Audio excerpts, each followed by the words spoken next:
could be people who weren't here that day who could also face charges. And so that raises a lot of questions about who could be charged in connection with the attack on the Capitol here, and could it be someone who perhaps participated in organizing the rally that led up to the attack at the Capitol?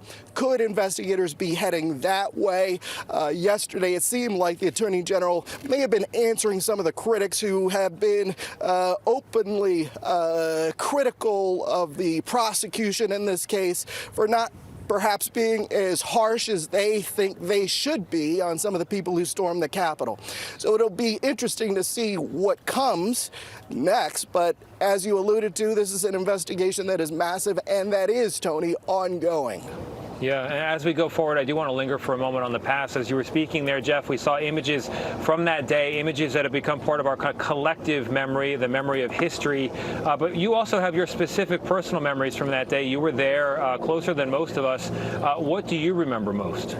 Well, it is hard to believe that it's been a year, and on this anniversary, as the president discusses what happened on January 6th last year, the Attorney General yesterday, all of these memories are flooding back, and it is remarkable to me how in the last year some people have diminished what happened here, but I did see people climbing those walls. I was at the start of the rally. We were talking to some members of a Michigan militia that day before the attack at the Capitol. They were gathered at the Ellipse where the president, then President Trump, and one of his aides during that time, Rudy Giuliani, gave a speech talking about trial by combat. So we were there when this started. We could see the change in tone. People started beating on our truck.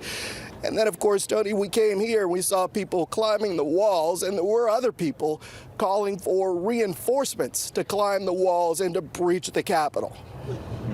Jeff, those searing memories from the day of. Chris Van Cleve, thank you very much to you as well. And as our Nancy Cordes reminded us earlier, there's been drifting politically in our political memory of what happened that day and what it means.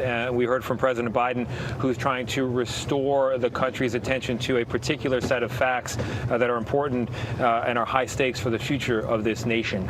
Our coverage of this anniversary will continue on our streaming network, CBSN, on your local news on this CBS station, and tonight on the CBS Evening News with Norah O'Donnell. Some of you will now return to CBS Mornings.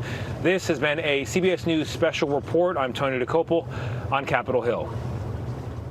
Tony, thank you, and to all of our CBS colleagues for the coverage today. Stay tuned to WUSA 9 all day. We will be live on Capitol Hill with new stories about how the riot altered the lives of so many people who work in that building, where repairs to the Capitol stand. And at 5:30 this evening, our half-hour special, Democracy Divided, Stories of the Capitol Riot, will feature new video and new interviews, giving you a view of the riot like you've never seen before. That's coming up later today, right here on WUSA 9. Also, stay tuned at WUSA9.com.